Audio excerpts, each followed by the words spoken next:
പിതാവിൻ്റെയും പുത്രൻ്റെയും ജീവനുള്ള പരിശുദ്ധ റൂഹായുടെ തിരുനാമത്തിൽ ആമേൻ.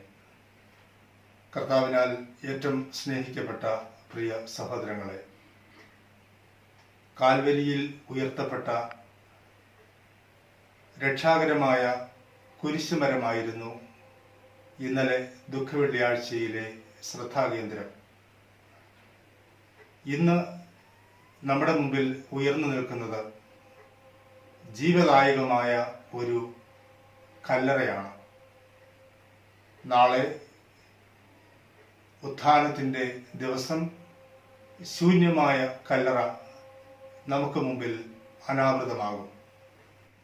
ദുഃഖവെള്ളിയാഴ്ചയുടെ ശുശ്രൂഷകൾ പര്യവസാനിച്ചത് യേശുക്രിസ്തുവിൻ്റെ ശവസംസ്കാരത്തെ അനുസ്മരിച്ചുകൊണ്ടാണ്. അരിമത്യക്കാരൻ ജോസഫ് പീലാത്തോസിന്റെ അടുക്കൽ ചെന്ന് യേശുവിൻ്റെ ശരീരം സംസ്കരിക്കുവാനുള്ള അനുവാദം ചോദിച്ച് വാങ്ങുന്നു. അവൻ ശുചിയായ ഒരു വസ്ത്രത്തിൽ കർത്താവിൻ്റെ ശരീരം പൊതിഞ്ഞു പാറയിൽ വെട്ടിയെടുത്ത തൻ്റെ കല്ലറയിൽ യഹൂദ വിധിപ്രകാരം സുഗന്ധദ്രവ്യങ്ങൾ നിറച്ച് കർത്താവിനെ അവൻ സംസ്കരിച്ചു. അവിടുത്തെ കല്ലറയുടെ മുമ്പിൽ ഒരു വലിയ കല്ല് ഉരുട്ടി വയ്ക്കുകയും ചെയ്തു.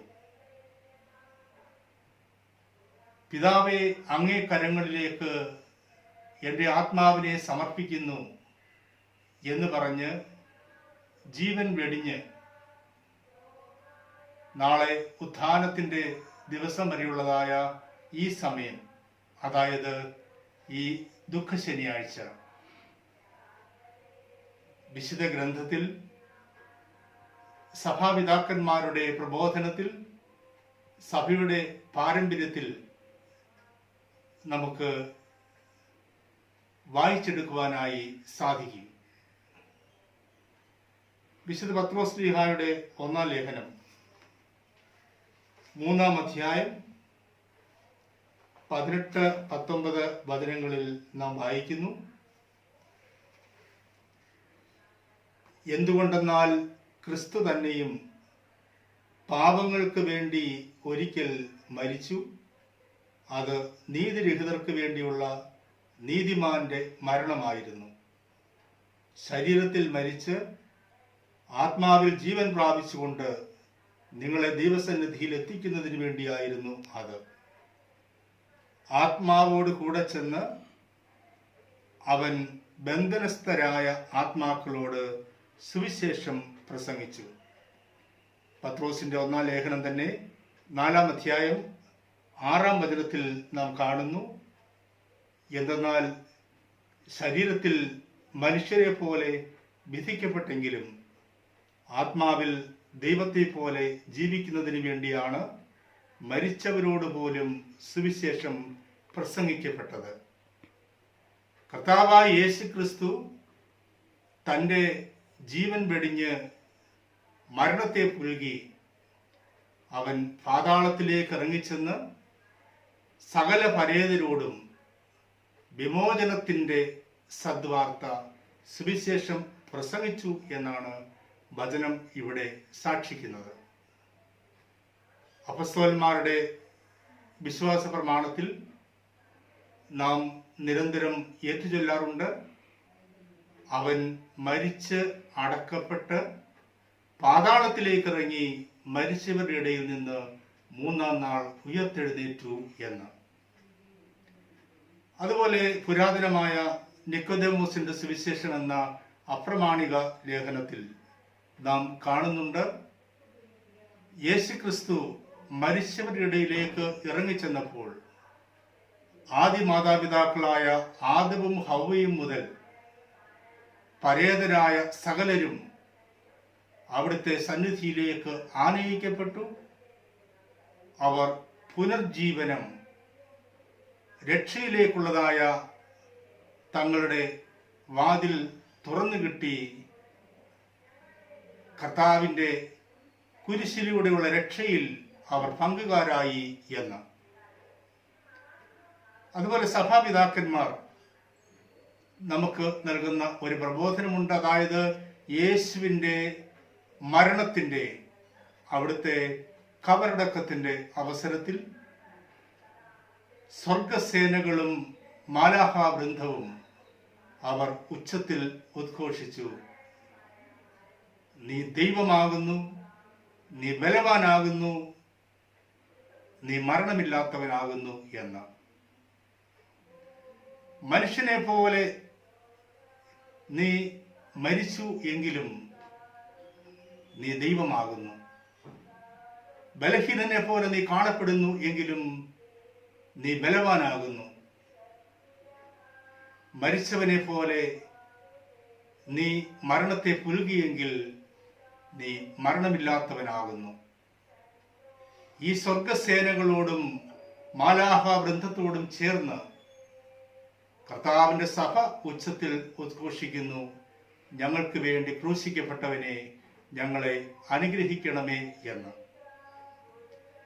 അതായത് ആദിമ നൂറ്റാണ്ട് മുതൽ ദൈവവചനത്തിൽ, സഭയുടെ പാരമ്പര്യത്തിൽ, സഭാപിതാക്കന്മാരുടെ പ്രബോധനത്തിൽ ഈ ദുഃഖ ശനിയാഴ്ച പ്രത്യക്ഷപ്പെടുന്നു. കർത്താവായ യേശു ക്രിസ്തു തൻ്റെ ഖബറിലൂടെ, തൻ്റെ മരണത്തിലൂടെ നമുക്ക് നേടിത്തന്നതായ വലിയ ആ രക്ഷയുടെ അനുഭവത്തെ അനുസ്മരിക്കുന്നു. നമുക്കറിയാം, മരണം മനുഷ്യനെ സംബന്ധിച്ചിടത്തോളം വളരെ ഭീതികരമായ ഒരു അനുഭവമാണ്. മനുഷ്യർ വളരെ ഭയപ്പാടോടുകൂടിയാണ് മരണത്തെ ഉറ്റുനോക്കുന്നത്. മരണത്തെ മനുഷ്യൻ പേടിക്കുന്നതിൻ്റെ ഒന്നാമത്തെ കാരണം മരണം സുനിശ്ചിതമാണ് എന്നതാണ്. ഈ ലോകത്തിൽ എല്ലാ മനുഷ്യരും മരിച്ചേ മതിയാകൂ. വചനം പറയുന്നത് പോലെ ഈ ലോകത്തിൽ നമുക്ക് സ്ഥിരമായ ഒരു വാസസ്ഥലമില്ല. മരണം സുനിശ്ചിതമാണ്. അതുപോലെ തന്നെ മരണം അനിശ്ചിതമാണ്. ഇത് എപ്പോൾ, എവിടെ വെച്ച്, എങ്ങനെ സംഭവിക്കും എന്ന് നമുക്കാർക്കും നിശ്ചയമില്ല. ആയതിനാൽ ഏറ്റവും സുനിശ്ചിതവും അനിശ്ചിതവുമായ ഒരു യാഥാർത്ഥ്യമാണ് മരണം. ഈ മരണത്തിൻ്റെ മുമ്പിൽ നാം എങ്ങനെയാണ്, ഏത് മനോഭാവമാണ് സ്വീകരിക്കേണ്ടത്? എൻ്റെ വ്യക്തിപരമായ ജീവിതത്തിൽ മരണത്തെ മുഖാമുഖം കണ്ടതായ ഒരു അനുഭവമുണ്ട്. 2013 ജൂൺ മാസം 12-ാം തീയതി തിരുവനന്തപുരം PRS ഹോസ്പിറ്റൽ ICUവിൽ ശ്വാസതടസ്സം വഴിയായി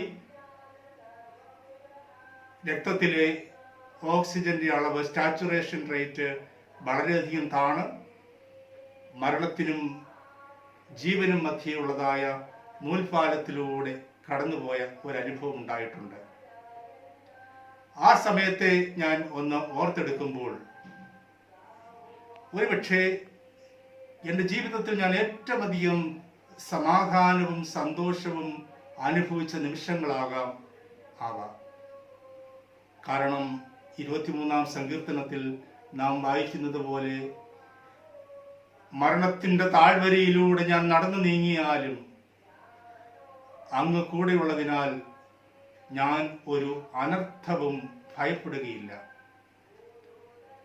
കർത്താവായ യേശുക്രിസ്തുവിൽ വിശ്വസിക്കുന്ന ഒരുവനെ സംബന്ധിച്ചിടത്തോളം, യേശുവിനെ കർത്താവും രക്ഷകനുമായി സ്വീകരിച്ച ഒരു വ്യക്തിയെ സംബന്ധിച്ചിടത്തോളം, കർത്താവിന്റെ രക്തത്താൽ, കുരിശിനാൽ രക്ഷ പ്രാപിച്ച ഒരുവനെ സംബന്ധിച്ചിടത്തോളം മരണമെന്ന് പറയുന്നത് അത് ഒരു പേടി സ്വപ്നമല്ല. പ്രത്യുത അത് ഒരു പുതിയ ജീവിതത്തിന്റെ ആരംഭമാണ്. അത് കർത്താവിനോട് ചേർന്നുള്ളതായ ജീവിതത്തിന്റെ തുടക്കമാണ്. ആയതിനാൽ ഈ ദുഃഖ ശനിയാഴ്ച നമുക്ക് നൽകുന്ന ആത്മവിശ്വാസം, പ്രത്യാശ വളരെ വലുതാണ്.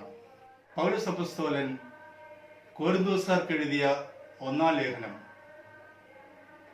15-ാം അധ്യായം 54-ാം വചനത്തിൽ നാം വായിക്കുന്നുണ്ട്, അങ്ങനെ നശ്വരമായത് അനശ്വരതയും മർത്യമായത് അമർത്യതയും പ്രാപിച്ചു കഴിയുമ്പോൾ മരണത്തെ വിജയം ഗ്രസിച്ചു എന്ന് എഴുതപ്പെട്ടത് യാഥാർത്ഥ്യമാകും. മരണമേ, നിന്റെ വിജയം എവിടെ? മരണമേ, നിന്റെ ദംശനം എവിടെ? മരണത്തിന്റെ ദംശനം പാപവും പാപത്തിന്റെ ശക്തി നിയമവുമാണ്. കർത്താവായ യേശു ക്രിസ്തു തൻ്റെ പീഡാസഹനങ്ങളിലൂടെ, കുരിശ് മരണത്തിലൂടെ, ഉയർപ്പിലൂടെ മരണത്തിന്റെ ആധിപത്യം എന്നേക്കുമായി തുടച്ചു നീക്കി. ആയതിനാൽ ഈ ദുഃഖശനിയാഴ്ച നമുക്ക് നൽകുന്ന സന്ദേശം അത് ആശ്വാസത്തിന്റെ സന്ദേശമാണ്, പ്രത്യാശയുടെ സന്ദേശമാണ്. മരണത്തെ ധൈര്യമായി അഭിമുഖീകരിക്കുവാനുള്ളതായ സന്ദേശമാണ്. ഇന്ന് സകല പരേതരെയും നാം അനുസ്മരിക്കുമ്പോൾ നമ്മുടെ പ്രിയപ്പെട്ടവരുടെ വേർപാടിൽ വേദനിച്ച് മനസ്സ് ക്ലേശിച്ച് കഴിയുന്നതായ വ്യക്തികൾ ഈ വചനം ശ്രവിക്കുന്നു എങ്കിൽ, മരണത്തെ കൺമുമ്പിൽ കണ്ട് ഭയപ്പാടോടുകൂടി കഴിയുന്ന വ്യക്തികൾ ഉണ്ട് എങ്കിൽ,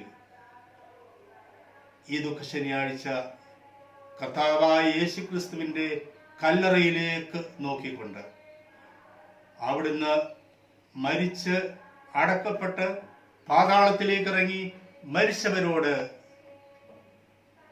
സന്തോഷത്തിന്റെ സുവിശേഷം പ്രഘോഷിച്ചു എന്ന ആ വിശ്വാസ സത്യത്തിൽ അടിയുറച്ച് വിശ്വസിച്ചുകൊണ്ട് നമുക്ക് ആശ്വാസം കണ്ടെത്താം. കർത്താവായ യേശു ക്രിസ്തുവിൽ വിശ്വസിച്ചുകൊണ്ട് നിദ്ര പ്രാപിച്ച നമ്മുടെ സകല പരേതർക്കും നിത്യവിശ്രമവും സമാധാനവും ആശ്വാസവും ലഭിക്കട്ടെ. പിതാവിൻ്റെയും പുത്രൻ്റെയും പരിശുദ്ധാത്മാവിൻ്റെയും തിരുനാമത്തിൽ